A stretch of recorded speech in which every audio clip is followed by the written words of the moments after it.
एक गांव में एक किसान था, उनको 5 बेटा था।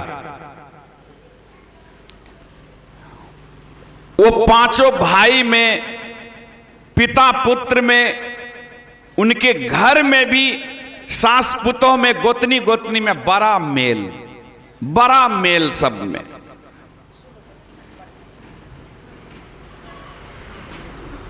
बहुत मेल जो था ना,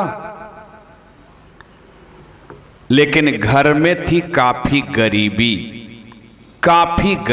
थी। वह किसान मन में विचारा कि गांव घर में मजदूरी नहीं लगता है, तो 5 बेटा को लिया और चले बाजार के तरफ, कि बाजार में तो कोई न कोई काम लग ही जाएगा, मजदूरी लग जाएगा। बाजार के तरफ जब चले जा रहे थे तो चलते चलते रास्ते में एक बेल वृक्ष के नीचे जाके सब आदमी बैठे और थोड़ी देर सुस्ताने लगे, आराम करने लगे। तो पिता अपने सारे पुत्रों से पूछते हैं कि ऐ जी, तुम लोगों को तो भूख लगी होगी। पुत्र सब कहते हैं, हाँ हाँ पिताजी, भूख तो लगी है, सुबह से कुछ खाए नहीं, इतना समय हो गया, भूख तो लगी है। तो पिताजी कहते हैं, एक काम करो, भूख लगी है तो जाओ, कोई बर्तन ले आओ, कोई जाओ सूखी सूखी लकड़ी ले आओ, कोई जाओ आग ले आओ, कोई जाओ पानी ले आओ, और कोई चूल्हा तैयार करो। जिस बेटा को जो काम बताया सब काम करने लगा और अपना एक डोरी बांटने लगे। संजोग से उस बेल वृक्ष में एक प्रेत रहता था। उस बेल वृक्ष में एक प्रेत रहता था। वह प्रेत प्रकट हो गया और कहने लगा उस किसान से, ऐ जी, ये डोरी बांट के क्या करोगे? किसान ने कहा, क्या करूंगा, तुमको बांधूंगा। वह प्रेत डर गया।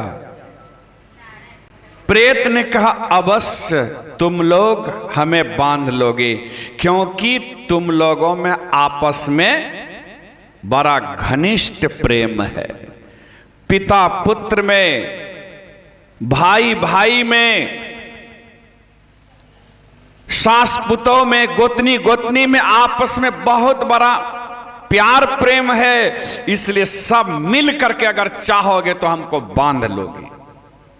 लेकिन हमको क्यों बांधोगे? अरे तुम लोग धन कमाने के लिए चले हो ना, लो, हम तुमको एक धन का भंडार बतला देते हैं, जितना धन लेना हो ले लो और यहां से चले जाओ, हमको मत बांधो, हमको यहां बड़ा सुकून मिलता है रहने में, हमें छोड़ दो।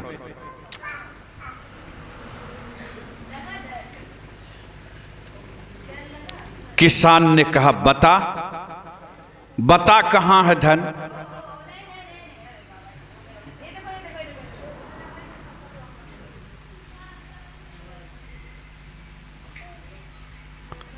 प्रेत ने कहा, बस इसी बेल वृक्ष के नीचे, इसी बेल वृक्ष के नीचे इसकी जड़ की खुदाई करो, यहीं तुमको हीरा लाल जवाहरात सोना चांदी सब कुछ मिलेगा।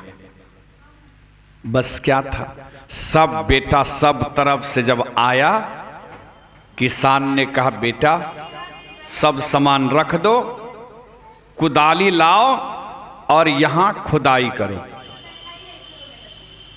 जब पिताजी कहे कि यहाँ खुदाई करो, कोराई करो यहाँ, तो जब कोरने लगे कुदाली से तो सचमुच में बेल वृक्ष के जड़ में गड़ा हुआ था हीरा लाल जवाहरात सोना चांदी,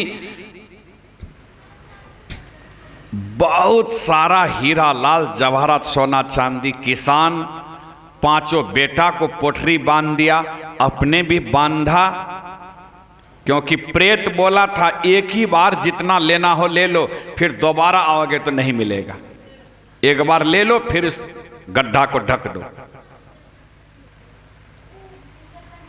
लिया, अपना भी पोटरी बांध लिया, पांचों बेटा को दिया, और वहां से पिता पुत्र सब घर चले आया। वह हीरा लाल जवाहरात सोना चांदी भजा भजा कर ढेर सारे जमीन खरीद लिया, मकान बना लिया बहुत सुंदर, दुकान सजा लिया। दिनों दिन संपत्ति अब बढ़ने लग गया उसका।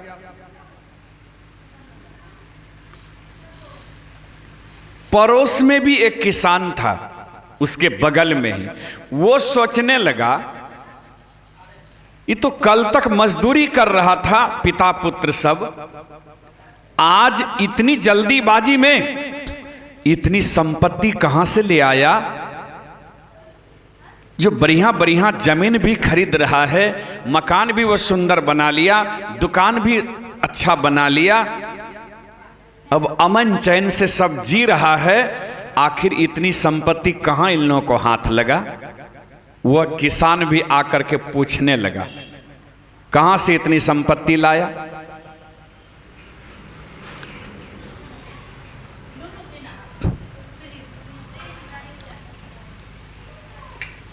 यह बड़ा भोला भाला था, इन्होंने सारी बात सुना दिया। का देखिए, हम सारे पिता पुत्र बाजार के तरफ चले जा रहे थे पैदल, चलते चलते अमुक जगह अमुक बेल वृक्ष के नीचे बैठ के हम लोग आराम करने लगे। थोड़ी देर में हमने सारे पुत्रों से पूछा कि तुम लोगों को तो भूख लगी होगी, तो पुत्र सब ने कहा हाँ हाँ पिताजी भूख लगी है। तो मैंने सबको सब काम के लिए भेज दिया और अपने डोरी बांटने लगे। तो संजोग से उस बेल वृक्ष में एक प्रेत रहता था, वह प्रेत प्रकट हो गया, कहने लगा कि डोरी बांट के क्या करोगे। तो मैंने कहा क्या करूंगा, तुमको बांधूंगा। तो प्रेत डर गया और हमको, वह प्रेत डर गया और हमको बता दिया कि हमें क्यों बांधोगे। अरे धन के लिए, धन कमाने के लिए तुम लोग न चले हो। अरे चलो मैं तुमको धन बता देता हूं, जितना लेना हो ले लो इसमें से। तो मैंने उस प्रेत के कथनानुसार, मैंने उस प्रेत के कथनानुसार उस बेल वृक्ष की जड़ की खुदाई किया, तो बहुत सारा धन मिला। धन लेकर के हम लोग घर आए, उसी को भजा भजा के जमीन खरीदे, मकान बनाए, दुकान सजाए। वो पड़ोसी किसान भी मन में विचारा कि हमको भी तो 5 बेटा है, हम भी इसी तरह से चलेंगे तो हमको भी धन मिलेगा। वो भी 5 बेटा को लेकर चला। चलते चलते वो भी वही बेल वृक्ष के नीचे जाके बैठा थोड़ी देर और पूछने लगा, बेटा भूख तो लगी है ना सबों को। तो बेटा सबका हाँ भूख तो लगी है, इतनी दूरी चल के आए तो भूख नहीं लगेगी। तो पिता ने कहा जाओ तुम बर्तन ले आओ, तुम लकड़ी ले आओ, तुम अग्नि ले आओ, तुम पानी ले आओ, तुम चूल्हा बनाओ। बेटा सबको जो फरमाया, एक भी बेटा उनके आदेश का पालन नहीं किया। कोई बेटा कोई काम करने नहीं गया। और कहने लगा ये बूढ़ा का दिमाग अब सठिया गया है, दाल चावल का ठिकाना नहीं है, और झुट मुट के लकड़ी लाओ तो अग्नि लाओ तो पानी लाओ तो बर्तन लाओ तो चूल्हा बनाओ, क्या करेंगे ये सब करके। कोई बेटा कहीं नहीं गया, अपना जो डोरी बांटने लगा तो प्रेत तो प्रकट हो गया और कहने लगा ए जी डोरी बांट के क्या करोगे? क्या क्या करूंगा, तुम्हें बांधूंगा। प्रेत ने कहा हमको कैसे बांधोगे, तुम लोगों तो आपस में प्रेम है ही नहीं, आपसी प्रेम तुम लोगों में है ही नहीं, न पिता पुत्र में प्रेम है, न भाई भाई में प्रेम है, न गोतनी गोतनी में प्रेम है, न सास पुतों में प्रेम है, तो कैसे तुम लोग हमको बांधोगे? जल्दी भागो यहां से, नहीं तो सबका गला एक एक करके मरोड़ करके रख दूंगा। अभी वो किसान सारे पुत्रों के साथ वहां से भागा। कहने का भाव यह, आपस में प्यार प्रेम होता है ना तो बल मिलता है, बल।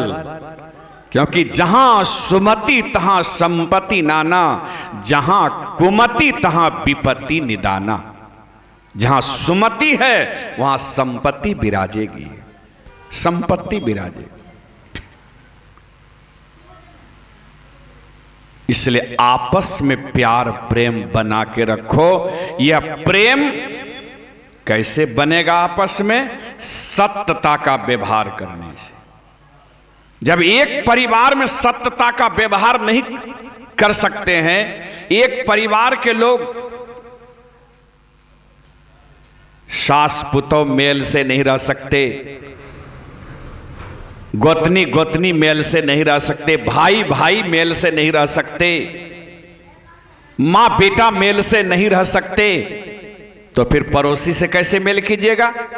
पड़ोसी से मेल नहीं तो पूरे गांव से कैसे मेल? फिर पूरे पंचायत से, प्रखंड से, राज्य से कैसे मेल होगी आपकी? और कैसे पूरे भारतवर्ष से मेल होगा?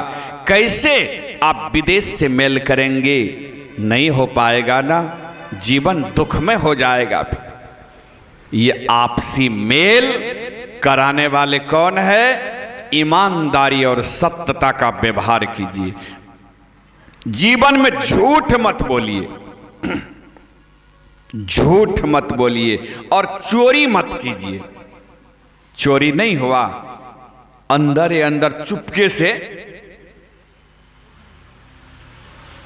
किसी को कुछ देना, यही तो चोरी है। चोरी नहीं कीजिए, आपस में मेल हो जाएगा